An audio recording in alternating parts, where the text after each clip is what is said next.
శ్రీ సోమేశ్వర స్వామి దేవాలయం పుదిపట్ల. ఈ గ్రామం పుంగనూరు నుండి 8, చౌడేపల్లి నుండి 8 కిలోమీటర్ల దూరంలో ఉంది.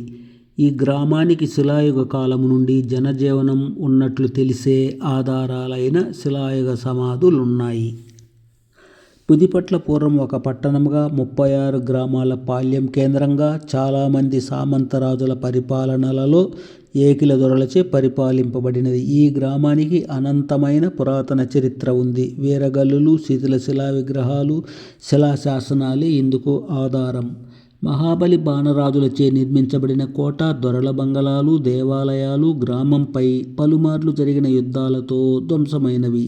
ఒకసారి జరిగిన యుద్ధములో ఈ పాళ్యం అగ్నికి ఆహుతి అయి బూడిద అయినది. తిరిగి ఈ గ్రామం ఈ బూడిద నేలల్లో పట్టణంగా పునర్నిర్మించబడగా గ్రామం పేరు బూడిద పట్టణంగా, బూడిద పట్లగా, బుదిపట్లగా, పుదిపట్లగా జనవాడుకవుతూ వచ్చినది. ఆ సమయంలో ఈ ఆలయం కూడా ధ్వంసమై పూజలు లేకుండగా విశాలమైన ఆవరణలో ఉన్న చాలా విగ్రహాలు దొంగల పాలై నిధుల దొంగలచే ఆలయం త్రవ్విపోయబడినది. చాలా ఏండ్లు పూజలు లేకుండగా తరువాత కాలములో ఉన్నంతలో జీర్ణోద్ధారము చేసి పూజలు ప్రారంభించబడినవి. ఈ ఆలయం గ్రామానికి ఆగ్నేయములో ఉంది. ఈ ఆలయం 19 అడుగుల ఎత్తైన గర్భగోపురములో సోమేశ్వర స్వామివారు ఉండగా పూర్వాభిముఖంగా లింగాకారమున కొలువై భక్తులు పూజలు అందుకుని కోరికలు తీరుస్తున్నారు. ఇందులో పార్వతీదేవి, సర్వమంగళాదేవి, సూర్యభగవానుల శిలా విగ్రహాలు ఉన్నాయి. ఎదురుగా 4 స్తంభాలపై నంది మంటపము, అందులో నంది విగ్రహము, వెనుక ఇరువైపులా శిలా విగ్రహాలు, ఒక శివలింగము ఉన్నాయి. బలిపీఠం ఉంది. నూతనంగా ఏకశిలారాతి దీపస్తంభం ఉంది. ఈశాన్యంలో నవగ్రహ దేవతలు స్థాపించబడినవి.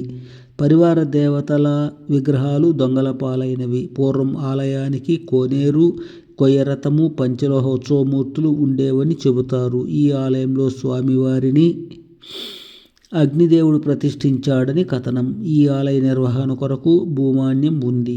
ఆలయములో నిత్య పూజలు, వార పూజలు, పక్ష పూజలు, మాస పూజలు, పండుగ పర్వములందు పూజలు ఉంటాయి. మహాశివరాత్రికి 3 రోజుల అంగరంగ వైభవ పూజలుంటాయి. ఈ ఆలయానికి దక్షిణాన పూర్వం యుద్ధాలలో ధ్వంసమైన శ్రీ చెన్నరాయస్వామి ఆలయం ఉంది. ఇందులో ఆళ్వార్ల విగ్రహాలు, శ్రీ భూ చెన్నరాయస్వామి విగ్రహాలు దొంగల పాలైనవి. ఈ ఆలయం శిథిల దశలో ఉంది. గ్రామంలో బౌద్ధ శిల్పాలు కూడా త్రవ్వకాలలో బయటపడుతుంటాయి.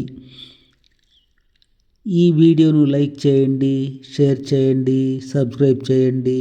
వందలాది దేవాలయాల స్థల పురాణ చరిత్రలు ఈ వీడియోలలో చూసి ఆనందించండి.